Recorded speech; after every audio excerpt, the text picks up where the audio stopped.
আপনাকে একটু কৌশলী হতে হবে। কৌশলী হলে পর দেখবেন আপনি সব জায়গায় জয় করতে পারবেন, সব জায়গায়।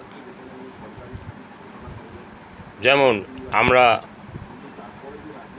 গাড়িতে যদি কোথাও যাত্রা করি, দেখি যে আমি সিট পেয়ে গেছি, একজন বয়স্ক লোক যদি আসে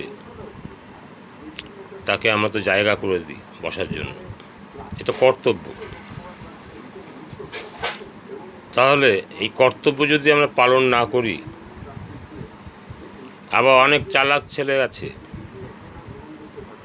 যে অসুস্থর ভান করে বসে থাকে বয়স্ক লোক দেখেও, সে কৌশল করেছে। তো কৌশল সব জায়গাতে আছে, কৌশল ছাড়া আপনি কোথাও কিছু সাকসেস পাবেন না।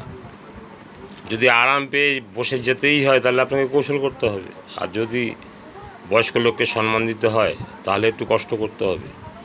এইগুলো তো আপনাকে মানতেই হবে।